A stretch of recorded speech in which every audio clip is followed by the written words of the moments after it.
Good morning, everyone. So my friend Rebecca and I were sitting talking yesterday about just how people show up and how we show up and how do you change your behavior in life. So I want to kind of give you some things to think about that we discussed and kind of get your thoughts and your reaction. So I always say that how we show up every day is a direct reflection of our learned behavior and our past experiences. And sometimes we've learned to cope in unhealthy ways. And so sometimes the way we show up isn't always the way that we really want to or the way that we need to be successful in our personal and professional life. So I want to give you something to think about today that a boss told me. I had a really good mentor. Her name was actually Jennifer, and she was my boss at WellPoint. And she told me one time about this bathtub analogy that I have never forgotten and that I've used with so many people along the way that's really helped them. So I hope it's going to help you.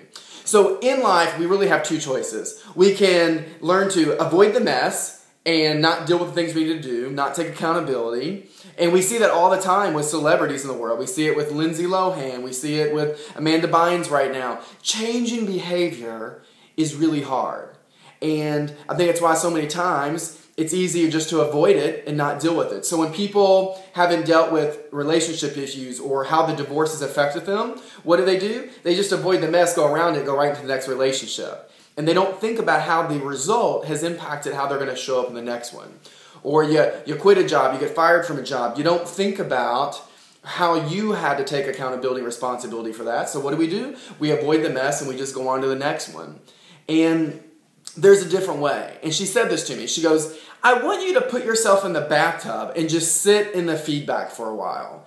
And I didn't get it at first. And what she's trying to say is, right, when you're in a bathtub, right, and you're in it and it feels good for a moment, but what happens after a while? The water gets icky and mucky and you want to just get up and get out.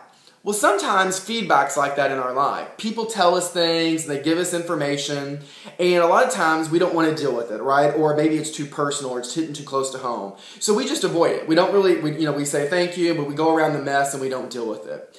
And people that are especially high performers in organizations, all the time they want to fix themselves. Okay, tell me what you need me to do, I'll go do it, and I'll move on.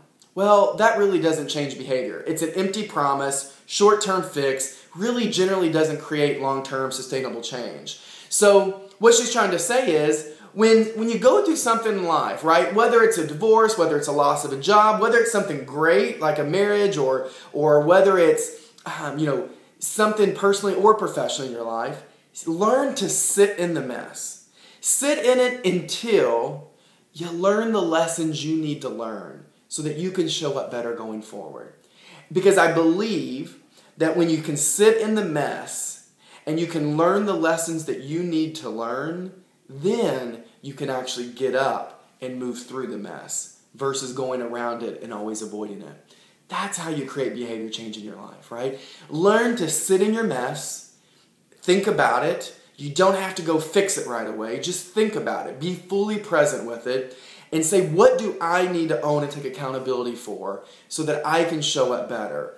And once you've learned that lesson, get up and move forward and release yourself from the negativity, the pain, and the negative stuff that came with that experience and say, I'm committed, I've learned what I needed to learn to move forward and to be better. That's how you show up better than yesterday.